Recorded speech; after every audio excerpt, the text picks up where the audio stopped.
जो सिर्फ एक बंदा होता है जो उन लोगों को ले जाता है, वो सवर्ड कैटेगरी का होता है, फिर वहाँ आग लगा के वो भाग जाता है। और जो हमारे बच्चे होते हैं तलवारें और तमंचे चमकाते रहते हैं। इतनी नीची गिरी हुई सरकार, नोटबंदी हुई तो सिर्फ इसलिए किया गया कि यूपी का इलेक्शन जीता जा सके। नोटबंदी इसलिए हुई कि सिर्फ यूपी का इलेक्शन जीता जा सके। दलितों को सिर्फ सहलाया जा रहा है कि देखो तुम उनसे ऊपर हो, तुमको हम ऊपर रख रहे हैं, उन लोग को पीट रहे हैं। लेकिन ये बात है कि मुस्लिमों, जब देखिए हमारा राष्ट्र कभी भी हिंदू राष्ट्र बनकर हम लोग कभी भी सुखी नहीं रहेंगे।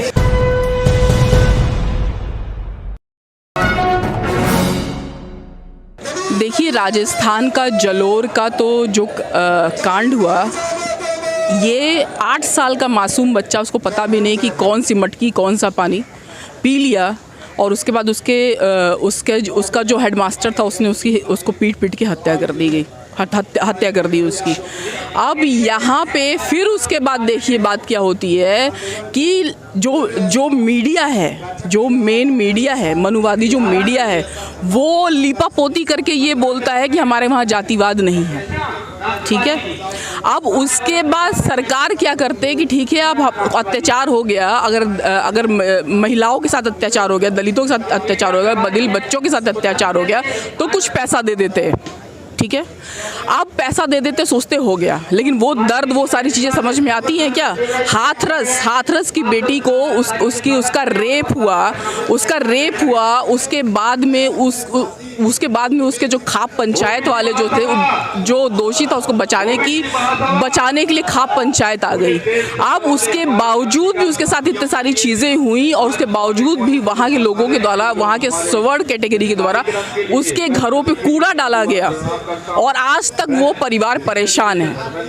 और इसी तरह ये जलोर का जो बच्चा है, इसको बोला जा रहा है कि इसको हार्ट अटैक आ गया, वो पहले से बीमार था। लिपापोती देखिए किस तरह की, लोगों में कंफ्यूजन फैलाने की किस तरह की बातें की जाती हैं कि वो छोटे से बच्चा पहले ही बीमार था। और वो बच्चे को जो पूछा जाता था कि उस नाम लिया जाता था छैल सिंह राजपूत का, हेडमास्टर का, बच्चा डर से कान अपना बंद कर लेता था। 23 दिन वो अस्पताल में तड़प के वो मरा है। किसके अंदर मानवता नहीं है? और जो बीजेपी सरकार की बात आप बोल रहे हैं, देखिए बीजेपी सरकार की तो यही सिर्फ नीति है। अभी अगर आप देखेंगे तो जो निजीकरण हो रहा है, यहाँ हम लोग आरक्षण की बातें कर रहे हैं कि आरक्षण मिलना चाहिए, लेकिन निजीकरण से सारी चीज़ें, नौकरियाँ ख़त्म कर दी जा रही है, तो आरक्षण बचा ही कहाँ जो आरक्षण आपको मिलेगा। और ये अटल जी का ये प्लान था कि सारा ये निजीकरण हो जाए और उसके बाद में निजीकरण के बाद में तो ना रहेगा बांस, ना बजेगी बांसुरी। तो जब निजीकरण हो जाएगा तो आरक्षण भी देने का कोई मतलब ही नहीं है। दलितों को, ओबीसी को और मुसलमानों को, माइनॉरिटीज़ को जी मिलकर क्या कुछ ऐसा करना चाहिए कि जिसके बाद ये हालात थोड़े से बदलें और आप लोगों की ताकत सामने नजर आए? देखिए सबसे बड़ी बात यहाँ हम लोग के साथ यही है प्रॉब्लम्स की, जो भी पीड़ित है सारे के सारे लोग अलग अलग लड़ रहे हैं। सबसे बड़ी प्रॉब्लम ये है। और इस तरह का चतुर्वर्ण व्यवस्था हमारे वहाँ बनाया गया, जो अभी तक दिमाग से नहीं निकल रहा है लोगों के। प्रॉब्लम ये है। अब यहाँ पे लोग समझ नहीं पाते हैं कि अगर इकट्ठे नहीं होंगे तो कैसे होगा। वो अपनी लड़ाई लड़ रहा है तो सारे गुटों में, छोटे छोटे गुटों में बटे हुए हैं। लेकिन इसी तरह जैसे ओबीसी महासभा का यहाँ पे हो रहा है, यहाँ पे मैंने देखा कि यहाँ पे सारे जो SC ST OBC जितने भी लोग हैं यहाँ पे इकट्ठे हुए हैं और अपने हकों की बात कर रहे हैं। ये अच्छा प्रयास है। मुझे लगता है इस तरह का प्रयास पूरे इंडिया में होना चाहिए। अब यहाँ पे अगर जो माइनॉरिटी होते हैं, मतलब आप बिलीव करिए कि पहले के टाइम में मतलब इस तरह की नीति बनाई गई थी कि तो जो ओबीसी थे, ठीक है, वो सवर्णों के वहाँ काम करते थे, उनके द्वारा दलितों को पिटवाया जाता था। अब दलितों और ओबीसी के द्वारा मुस्लिमों को पिटवाया जाता था। ठीक है, पिटवाया जाता था, लेकिन अब जो पिटवाया जाता था और इस तरह उन लोगों को तोड़ के रखा जाता था कि भाई तुम मुझसे ऊंचे, तुम मुझसे ऊंचे। धोबी सोचता है हम चमार से ऊंचे, चमार सोचता है कि हम पासी से ऊंचे, फिर इसी तरह चीज़ें बटी हुई हैं। ये चीज़ आज चमार के साथ हो रहा है, तो बोलेगा वो पासी बोलेगा नहीं नहीं हम लोग तो ये थे। और ये सबसे मुसीबत वाली बात तो ये है कि ये लोग अपना अपना वंश बताते हैं, हम चंद्रवंश से हैं, हम सूर्यवंश से हैं, हम यदुवंश से हैं। तो मैं ये बोलती हूँ कि ठीक है आप जिस वंश से, तो सिंधिया की तरह क्यों नहीं आप लोग अपना होटल, अपना जो आपका जो किले थे, ये सारी चीज़ें क्यों नहीं दे देते आप? भाई चढ़ा दो ना, आप आपको भी मिले, कहाँ है? तो चुप हो जाते हैं, कोई जवाब नहीं है इस बात का। तो बेवजह का जो अपने अंदर हनक है वो चीज़ खत्म करना है और समझना है कि संविधान में ही हमारी शक्ति है, संविधान को बचाना है।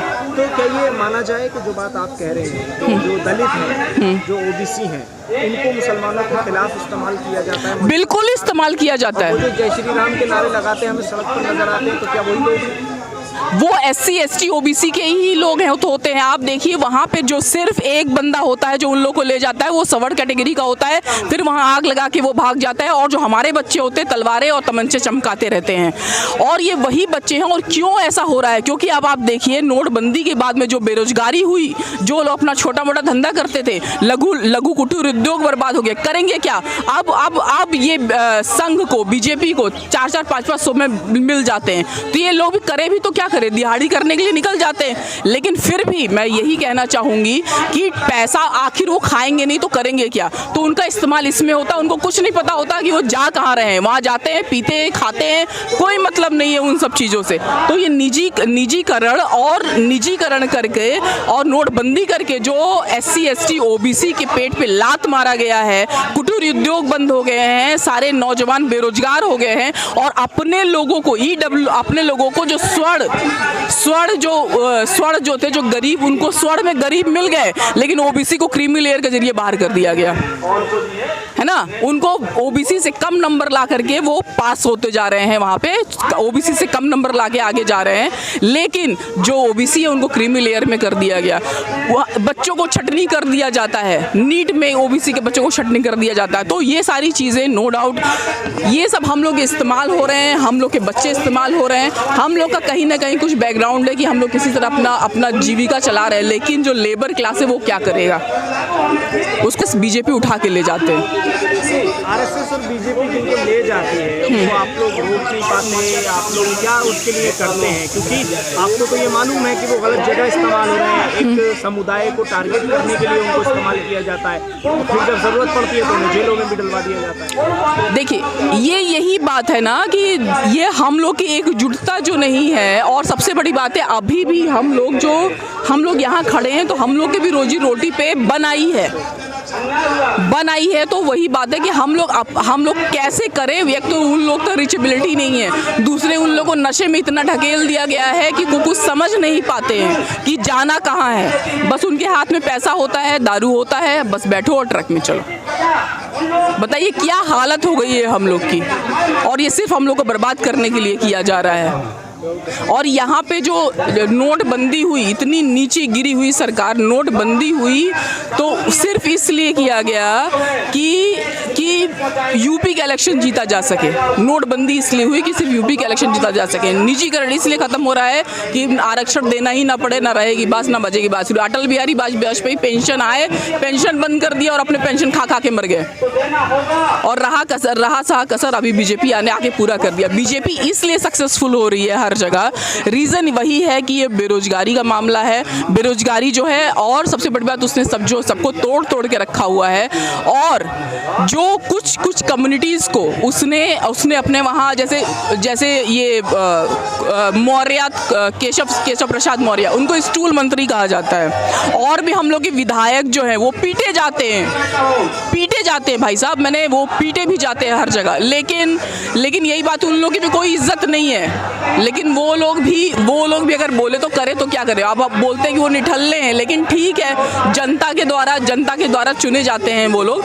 तो हम लोग को ऐसा करना चाहिए कि अपने बीच से लोगों को चुने, और जब काम ना हो तो कम से कम ऐसे इंसान को चुने कि कॉलर पकड़ के पूछ सके तुमने किया क्यों नहीं। एक आखिरी सवाल, मुसलमानों के लिए भारतीय जनता पार्टी का क्या नजरिया देखते हैं?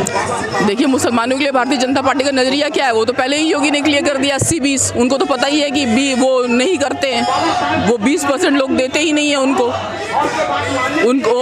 और मुसलमानों को जो आजकल इतना ज़्यादा प्रताड़ित किया जा रहा है, इसमें कहीं ना कहीं दलितों को सिर्फ सहलाया जा रहा है।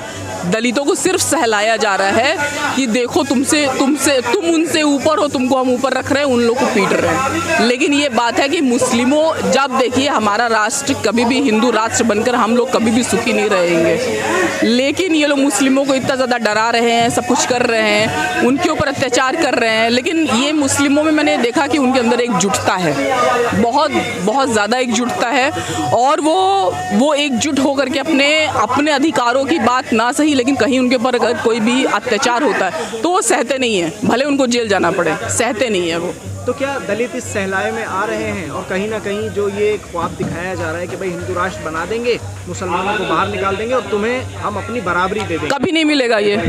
अगर देना होता तो क्या संविधान लागू हुए भी 100 साल भी नहीं हुए हैं। उसके पहले क्या था? चतुर्वर्ण व्यवस्था थी, तब क्यों नहीं दिया? अभी क्या संविधान लागू हो गया, बैठ गए उनके स्टूल मंत्री सब लोग बैठे हुए हैं, तो अब आप देंगे? क्यों देंगे? हमें नहीं चाहिए, हमें मुस्लिम भी चाहिए। मुस्लिम यहीं के हैं, मुस्लिम हमारे भाई हैं, वो कहीं नहीं जाएंगे, वो हमारे साथ ही रहेंगे। ये हमारा कोई भी आक्रांता जब आया है यहाँ पे, तब आप यहाँ देखेंगे वो लोग सिर्फ कुछ ही लोग आए हैं, और यहाँ की महिलाओं से ही विवाह करके अपना इन लोगों ने यहाँ बसेरा बसाया है। तो यहाँ मुसलमानों का भी है, सिख का भी है, क्रिश्चियन का भी है, जितने कास्ट है, जितने लोग यहाँ बसे हैं, सबका है। हिंदू राष्ट्र का ख्वाब क्यों दिखाया जा रहा है? देखिए, हिंदू राष्ट्र अगर हमें ये बोला जाता है कि हिंदू राष्ट्र की बात अगर बताई जाती है, तो इसमें सिर्फ ये बात है कि आपको देखिए कितना मेन मीडिया में कितना ज़्यादा डिस्कशन होता है बेरोजगारी पे, महंगाई पे, कोई डिस्कशन नहीं होता है।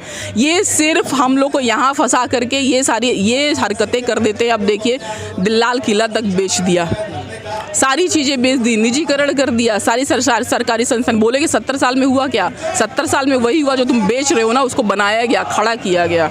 इमरजेंसी में भी जो इंदिरा गांधी थी, उन्होंने SC ST को रिजर्वेशन से नौकरी में वो लगाया। भले उनके पीछे ये रीज़न था कि वो हमें वोट देंगे, लेकिन इनको क्या चाहिए? इनको तो ये बात है कि जाति धर्म पे बांट करके हम वोट ले लेंगे, कोई मतलब ही नहीं, हम कुछ करेंगे ही नहीं, मारेंगे पीटेंगे, बजरंग दल, रणवीर सेना सबसे पिटवाए मरवाएंगे। लेकिन यही बात है, अपने लोग अब धीरे धीरे समझ रहे हैं और समझना पड़ेगा, वरना और कोई चारा नहीं है।